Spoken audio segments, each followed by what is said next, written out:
Another week, another Centre Circle podcast. Full house today. How you doing, Keith? Isaac? Great. Not bad, not bad. Yeah, all good, all good. FA Cup weekend.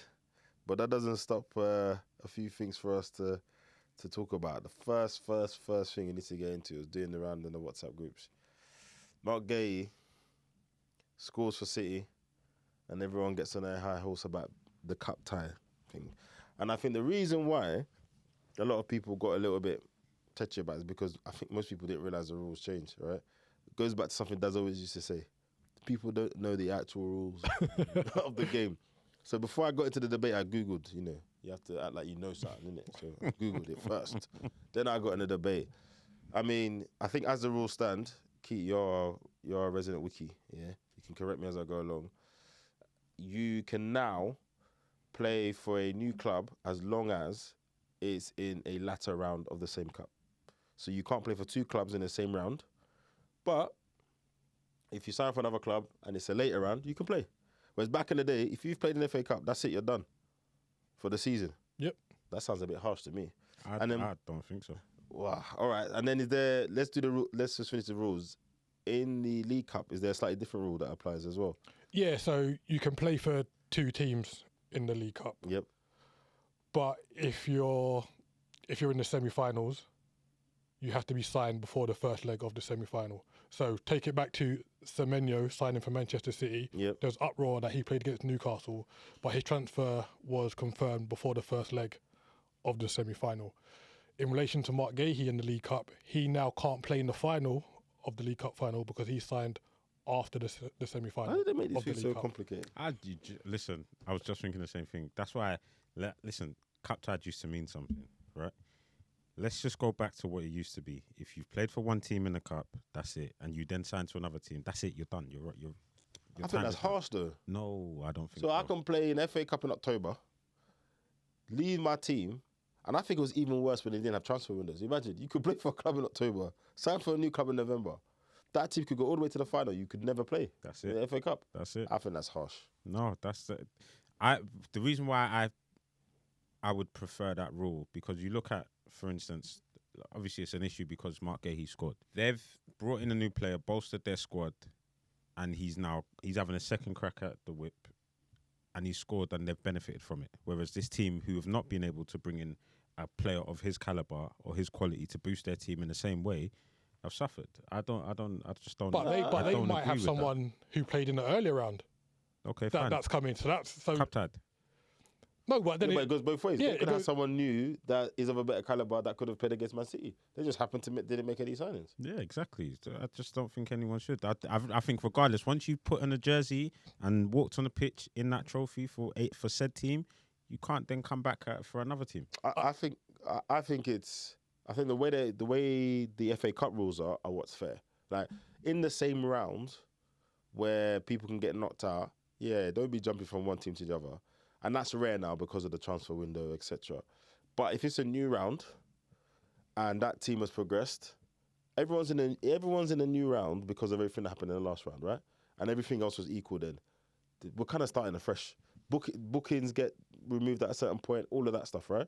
So I just think as long as it's not in the same round, just let people play. I think disqualifying people for a competition that spans 5 or 6 months is a bit tricky, I think, personally.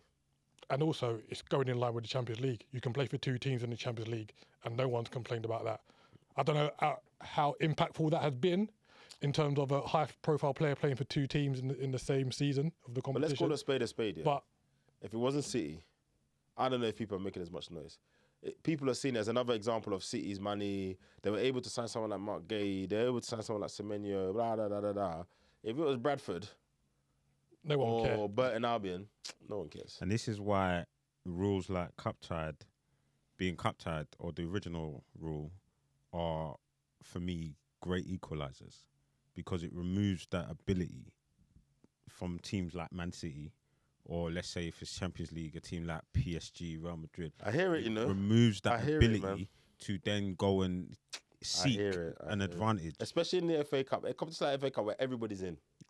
But we're saying that because it's the later rounds. This is implemented from the early round. So no matter what stage you're at, this rule is there. So if you're a non-League South team playing a League 2 team in the early rounds of the FA Cup, I think it still applies because the difference in level applies. So that's what I'm saying. That's got a point. I'll give you another example. I'm going to single out a club because they get it at their level as well. Imagine being in League 2, yeah, and you're playing, what's their name? Wrexham. Yeah. And they've just signed someone good because they're prolific, right? You could argue it's similar. So whilst I don't agree, I accept Isaac's point that in a competition like the FA Cup,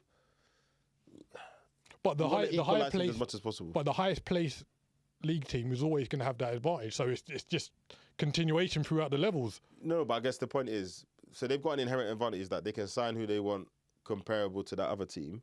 I guess his point is that then you're not in this competition. You can't add to your advantage through that.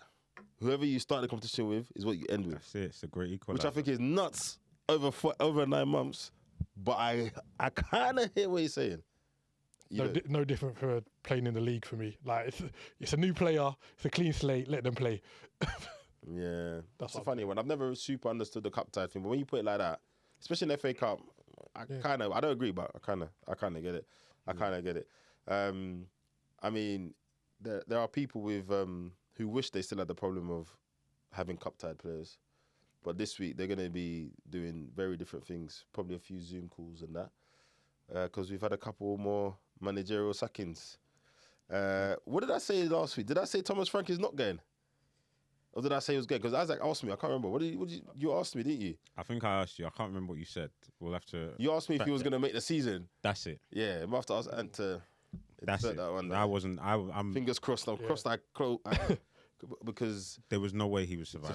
He's gone 2 games too early for me. Remember, I thought he was going to go at the end of that hard run where they had. Forget what I said. Yeah, you said there was no point getting rid of Joeba. There's no point getting rid of him now. There's no point. You might as well let him get beat up by other teams, then fire him. That's what you said. Well, they were halfway through it, so like I was nearly no, right. but I was saying, if you're gonna get beat anyway, at least let the new guy come in, and try and get a new manager bounce. Rather than go through those games, getting even closer to the relegation zone and then firing. Do you know what his first game is? Yeah. Who? North London Derby? Yeah. Exactly. So so my thing is this. Wicked game to get a new manager bounce. Yes. There's no new manager bounce. That ball's deflated, fam. There's no new manager bounce. Wait, hold on. Here's what I'm saying. Look, no matter how rubbish, we know this, right? No matter how rubbish these teams are playing, yeah? When it's a big game, it's a derby, it's whatever, form goes out the window, people get up for it. People like Richarlison all of a sudden start scoring from the halfway line. Thinks he's R9. Yeah. So if you're the new manager coming in, this is the easiest kind of initial motivational couple of weeks training you can get. Because they've got no game, 10 days? Bruv. No game for the next 10 days? Come in, it's North London, let's be the reason they don't win the league. The team talks will write themselves. Now, don't get me wrong, it doesn't change the fact that your players are rubbish, but speak to the director of football at Tottenham, bro. I think... You still finished the captain? No. It was time, like after that Newcastle defeat, it was time to go because they were bad. They were bad. Yeah, but I told you they were going to lose these games and you said they should still keep him. But I didn't think they would be this bad against Newcastle at home. Fair. And then for me, if I'm in it, I'm saying, you know what, North London Derby, it's not even going against your record. Because Tottenham are that bad at the minute. And I'm not trying to kind of make it seem dramatic or anything. No way this doesn't go against his record. There's no way. But they were a little bit better. I don't think it can. Because you say, oh, they're up for it and the Richarlison scored. Like last season, when they were a little bit better last season, the 2 games against Arsenal, they didn't turn up. You walked them over in the North London Derby. Both of them. Yeah. They were like giving Rice pelters in the corner. Oh, while he's taking the corner, he whips it in. It's 1-0. And they're all going, oh, should have done that.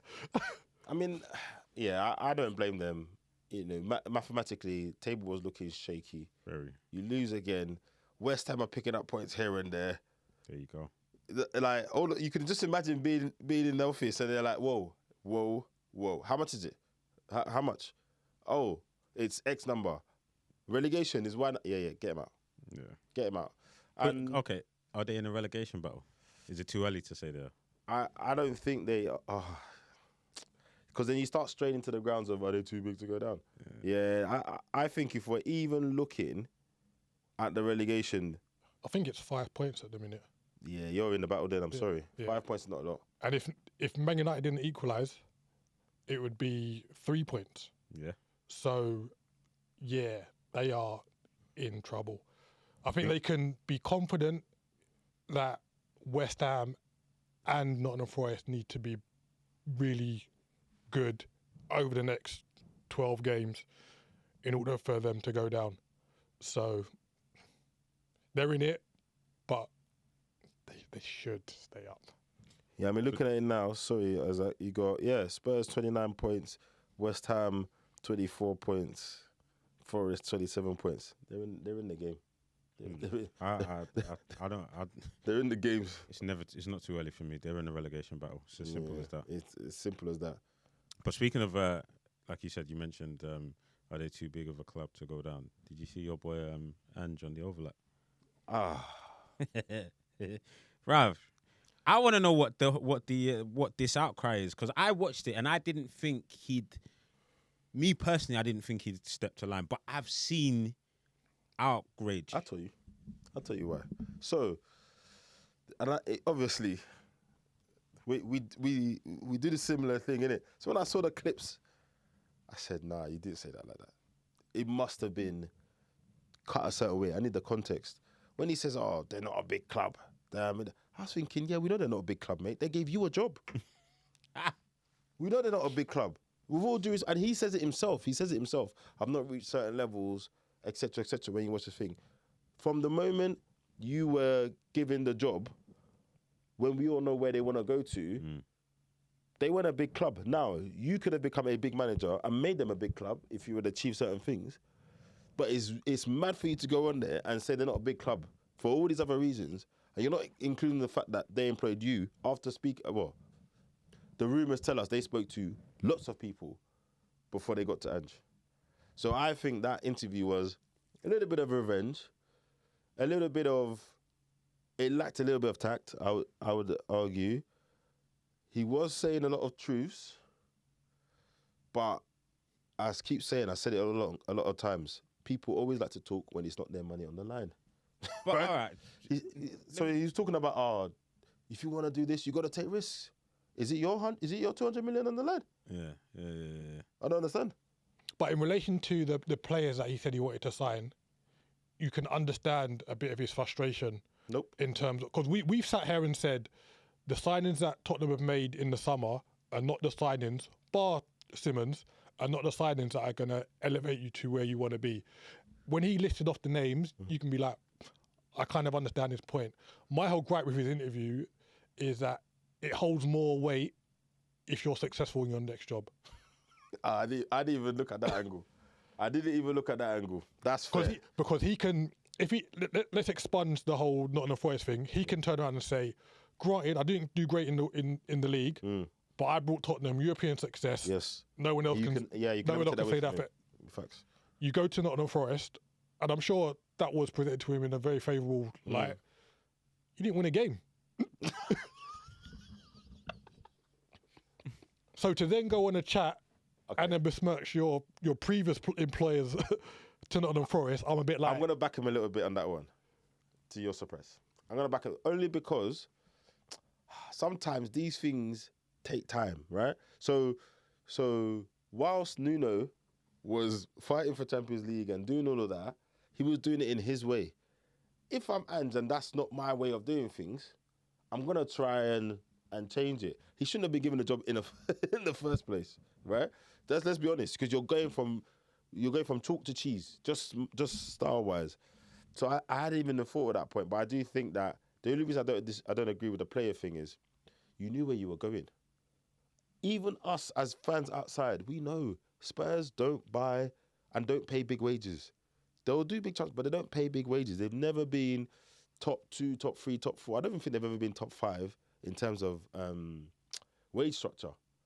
In terms of wages, I'll check, but I don't think they've ever been. So again, you know where you're going. And also, whenever I've dissed Spurs about the players they've signed, it's not about the money, it's about the quality. Lots of other clubs are signing players for less money and less wages and their quality. Look at Bournemouth. Brighton. Look at Brighton. So again, even that said to him, I said, dude, you're looking name brand. You're shopping at Harrods, bruv. What you should have been pushing those guys is saying, get me these guys, whatever data, go and get me let's be first to Raya. Do you know what I mean? Let's be first to Hoyson. Let's be first to those guys. That's what he should have been looking at. Do you think if he has a couple of hours to digest the news? Because to be fair to him, it was breaking news, and then they ragged him out of the green room and put him on the spot. Do you think he still says what he says? Yeah, man. Had he said after a couple of hours to digest it? Yeah, he's arrogant. He's arrogant, isn't he? But it's not even as arrogant. But he's wanted to say that stuff for months. But you fired me, then the guy who you got after me, and I'm reading the media, everyone's saying, oh, he's great, he's done this at Bournemouth, at Brentford, he's and he comes in and fails. It vindicates a lot of what I want to say. Obviously, he wants Spurs to do well. He said that, but he's watching what's going on there. He's like, yeah, man. So, yeah, I personally, I think he's always been a guy who's sure of himself, but I just think, he did a bit of an Eni Aluko there, mate. That's another topic. He did a bit of, you know what I mean? He did a little bit of not reading the room there, because to your point, but he can always say, I want a trophy there. I want a major European trophy there. Because it wasn't a Conference League they won, is it? They won the Europa Cup proper. Yeah, the Europa League. Europa League proper. So he can always say that. But saying the way he said, oh, they're not a big club. I looked at it, I said, I was like, what? All the best, my friend. All the best. All the best. Have you seen who they brought in? Yep, Ego Tudor. But it seemed that they've learned their lesson. End of the season contract. No obligation to carry on after that. Literally, he's on temp. He's a temp. And he's a firefighter. Yeah, he is. Yeah. He's apparently like the European equivalent of like Harry Redknapp, Sean Dash. Wow, okay, interesting. So keep us afloat. Yep. And then we'll bring in our guy. And if you believe the rumour mill, Arnie Slot. Really? So I've heard that, and that's because Johnny's there. His boy's there. John's there. I would more believe that Johnny Heitinga gets the job. Ooh, not after that Ajax stint. He didn't. You don't think so? He didn't do too well at Ajax. I don't even think Slot loses his job in the summer. Get out of it. Honestly. No, bro. Honestly, I think Champions League qualification, yeah? He goes in there with his dossier about the players they signed for him, not him. They signed for him. His injuries, My squad didn't get any bigger. Like, if he takes keep with him, I think he keeps his job. I would not be surprised if he starts next season Liverpool manager, but I won't be surprised if he gets sacked. But I don't think his nail on that Slot leaves Liverpool, honestly. I don't think it's that nailed on. I think it's nailed on. I genuinely think he's gone. I think he's leaning towards going. Yeah. If you get semi-finals of the CL and qualify for Champions League next season, do you think he's gone? No, okay. Get out. Yeah. I think the only way he keeps it is by winning the Champions League. Because anyone can qualify for the Champions League with Liverpool, really and truly. Like, qualifying for the Champions League is not... It's true. Yeah, fair. like... Well, you got the players that you got, you just... Yeah, fair. That's not your KPI, man. Like, you're getting below expected. Yeah, I don't know. I don't see... If he does leave Liverpool... Because, again, if we take a step back, where was he? Feyenoord? Yep. Feyenoord to Liverpool is a bit of a quantum leap there. That's a big Mario jump, right? So going to Spurs after is maybe that's where you should have landed. Yeah, maybe that's his level. Yeah, maybe that's where he should have landed. He done a bit of a Rory Delap there, that jump. Yeah, I think get him out. He goes to Spurs. Alonso in. Again, I'm worried for you lot with this Alonso fairy tale, man. Do you think it's akin to like how people want Gerrard to eventually take over? Yeah, he did well at Leverkusen. Don't get me wrong. He'd have learned a lot from Madrid. Well, I mean, unbeaten. No, he did amazing there. Yeah. I just wonder how many people are just looking at it as a manager, what his football is saying. Do you know what I mean? Yeah. What is the Madrid thing saying? But I just think the fairy tale is carrying too many people. Yeah, there is a lot of kind of nostalgia around it. Yeah. But he's a good manager. You've got to remember that he didn't get sacked because of his football at Real Madrid. I know that defeat against Barcelona was... yeah, of course. Yeah, bro. We talked about their team. It was a bit... Nah, it wasn't the football that got... it was other parts of his management. Yeah. So, I don't think you can kind of discredit him because of the whole Real Madrid thing. again, I don't want to get too caught up in the whole nostalgia because he played for us, had a good scene at Leverkusen. That doesn't automatically mean you should be kind of elevated into the Liverpool hot seat. It's a tough one, man. Like, good managers. That's why Slot got the job, right? He had played a certain football. He'd won the league, and he got the job. Alonso's got similar credentials. I don't know. I just think sometimes these fairy tales, they add additional pressure. I've heard things like he knows the club, so like, Michael Carrick 2.0, all that stuff. But it should be more the players you have and you've invested all this money in. Are they the kind of players Slot can do something with? He can do something with. Okay, Frimpong is here, Kirkers is here. Actually, that kind of wing-back system he loves to play, those two know how to play that. One played for him and one did it for Iraola at Bournemouth. So that's what I mean. No one's talking to me about Alonso coming to Pool in those respects. Everyone's just on this thing of, well, he did well at Leverkusen. He's a Liverpool legend. Sign him up. It just doesn't always work like that. But the next rumour now is because everyone is talking about Pep leaving this summer. Is that, the manager who thinks he doesn't have a boss, Maresca, might be the one walking in the door? Romano tweeted, didn't he, that it's looking quite certain that Maresca's going to be the next guy to take on the job. That's so it kind of, I think that doesn't come out if there's no legs to the fact that Pep might. I think it's just two things, isn't it? You're right, two things. One, people are getting a strong feeling might be leaving, and two, someone's talked to Maresca and said, something. There's no smoke without fire with some of these guys. What do you think of that appointment? I've got a couple of thoughts about how the managerial thing's going at the moment. What do you think of that appointment? If that's the direction they're going, because even before that, look, they're big boots to fill, right? Anyone coming in after Pep is akin to when Fergie left, right? You pretty much just have to say, right, draw a line under Pep, and then this is a new. I agree. This is a new era. That never happened. I know. No, but you kind of have to in order to move forward, because if you don't want what happened with Man United, then Moyes come in, but there's still remnants of Fergie hanging around. And to your point, what they Man United led into it.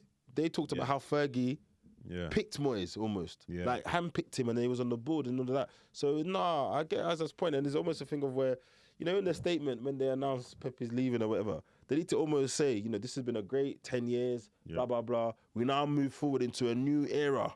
Yeah. They just need to put certain words to say, Pep is Pep. There's not going to be another one ever. Yeah, let's let that and go. It's a new roller coaster. Come on the right. Yeah. Otherwise, it's long. In terms of his ability as a manager, I mean, let's be real. He done quite well at Chelsea. I didn't look at his tenure at Chelsea and think, oh, he's not a decent manager. I agree. So for me, my only question is, can he manage those personalities at City, right? Well, what personalities? Only Haaland. There's no big personalities at City, in my opinion. Diaz, Rodri? They're not. I think they are. Donnarumma himself is a personality. Doesn't fact just because he's only been there one season. You heard the stories about him, his other clubs. Donnarumma. Like they're still big players. They're still big egos. Like he's gonna have to now come in. You have to remember as well. If I'm Diaz, if I'm Rodri, bro, you can't even chat to me. No, but they know him. Like the older ones will know him. So I don't think it will be. I don't think it will be that. I personally don't think. Maybe it's because Pep is their manager and that side hasn't kind of come to light with their big players. Yeah, there's no room for it for them. Yeah, Pep is the big player there. So there's been no real dramas. Even when players are getting towards the end of their time there's no real massive fallouts or anything. So Pep Murphy kept that in house. So I don't think going in it will be an issue straight away. I think it's a fair question though, because he was there as a coach, so they would have responded to him, and maybe would have gotten him because he's there as a coach. When you now come back and you're the head guy, and he looks like someone who's a little bit, he's not shy to get his opinion over, he's a bit of a disciplinarian and all that kind of stuff. He will have to, this is from what we hear anyway, in other situations, never been it. He will have to work a certain way with those guys, unless you take the Arteta route and you just basically get all young, kind of up and coming people who have never been where you've been, and then do that. Like, no one can deny that there was an element of Arteta wanting to get out what he calls the old guard, but these are guys who had enough of a career to stand up to him. Yeah. Had done enough and seen enough to stand up. Whereas if you've only ever been at Arsenal Academy, where have you been? You're coming with me. Wherever you've seen it is because of me. Yeah. I took you there. Yeah. So, and I think some people will criticise Maresca and say, with a squad that cost X amount, he should have done this, he should have done that. My reply to that is, in this new world, he probably didn't pick most of those players. A lot of those players were picked as investments and assets and da-da-da-da-da. So I think, in hindsight, he did relatively well. But do you think someone like Maresca being considered for a job as big as City, right? What, second most successful Premier League team in history? Done a second team to do the treble in recent times. Back a generation ago, we would only have a very short list of people that could get that job. Mm-hmm. We would be picking whoever the current elite manager is. But now it just seems like actually a lot of these clubs are saying the day of going to pluck out whoever today's Mourinho is or whatever it is are done. It's like they the same way they're going for younger players, they're trying to catch the next manager before he becomes that person. Do you think that's a fair assessment of how kind of where the top jobs are going? Or is there still a, Tuchel, Hansi Flick? There's still a few of the guys who have won stuff around that actually their phone is ringing first.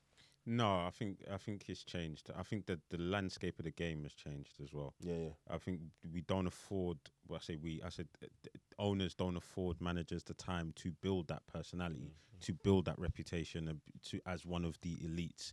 You kind of you win a league title nowadays, you're considered almost an elite manager immediately, right? Look at if Slot didn't have a poor season this season, we'd be looking at him almost along the same lines as certain managers, right? But I don't think we afford managers the time to build that reputation. So you do see clubs having to now go look at other managers. Actually, you have to cast their net out wide. Look at Liverpool's search for a manager.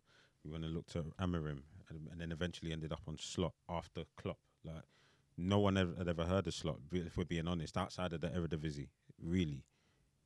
So I think you're gonna see now. It's almost kind of like a changing of errors essentially. So like we're seeing the managers like Ancelotti, those guys, Mourinho, Pep, essentially kind of fade out. It pick up the lesser jobs.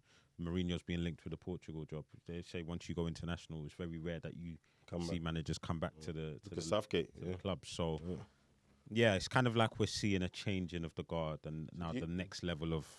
So do you think like Hansi Flick's kind of like the last of that super manager era? Yeah, and I think they only went back to Flick because they were in dire need. Remember, they went Yavi, so they went down the young route. They tried to usher in kind of like the new gen of managers. And it was a case of like, well, it's not quite working. We need to get back to the upper echelons quickly. Yeah. Who do we get in? So they got Flick. So yeah, I agree with Isaac essentially. And I think another part is I think there were some young managers who people thought would get there and they didn't, right? So people thought De Zerbi at one point was going to reach a certain level. It's not quite happened. In the UK, we thought Potter was the next thing since sliced bread. We can go back further. Villas Boas. Remember he came over with... Oh, yeah. Hella credentials. Yeah, true. So maybe, again, the people that come up behind that maybe have not done what we thought they would do. I think Tuchel won the Champions League, yep. Tuchel's there, but he's doing the England job. He just extended his contract, which I didn't foresee. So yeah. Did anyone see the incident with Luca Dean and the handball in Aston Villa Newcastle yesterday? So I saw that it wasn't given, despite being one of the most blatant handballs I've ever seen in a professional match. But then I heard there was some foolishness about, then they gave a free kick so what happened? So the ball's crossed in by the Newcastle player. Luca Dean's, that defender jump where they jump out with their arms. Yeah. Blatantly handballed it. The bird jump. Yeah. And he's in the box. So you just think... Clean in the box as well. Once the referee blows the whistle, we're going to give a penalty. He marks out a free kick outside the box. The Newcastle players are like, what's going on? The commentators are like, surely not. And even the lino, who's on the side of the pitch when it didn't happen, didn't intervene and help out the referee. So wait, hold on. So VAR, there was no VAR, right? No. So basically, in the FA Cup, there's no VAR until the 5th round. That's because a lot of the lower league teams don't have the Yes, capability yeah. Again, They have- equalizers, to right? have VAR. Yeah. So yeah. it kind of threw out the adage of, well, if it's available, use it. Just because it's not available now shouldn't make a difference. But people saying it doesn't level out the playing field, etc. So what's your thoughts on this? Because if VAR was in play, it would have been given a penalty. I'm a fan of, if the stadium's got it, use it. I agree. Because it benefits both teams. It doesn't disadvantage anyone. Yes. Right? I agree. And the same way, if you go to a ground, let's say, I don't know, Aston Villa get Morecambe in the 4th round or whatever it is. If they're away to Morecambe, then they're both disadvantaged. They both don't have VAR. I Just agree. use it. Yes. Just use it, man. That's how you equalize. Yeah, I agree. They should have just used it. And for me, it's things like that prove why we need VAR. We just need to use it better. Like, VAR isn't the problem. It's the people that's the problem. Because that was terrible. And the referee wasn't that far away. The liner wasn't that far away. It wasn't hard. We could all see it was in the penalty area. But humans will make mistakes. VAR. Crazy. I keep telling you, wait till they make it AI. You'll see. You think this is better? You'll see. All right, that's another week. Hopefully, all those managers that are out of work, including you, Ange, nothing personal. We might see some soon. We might not see some again. But yeah, until next week, peace. Peace.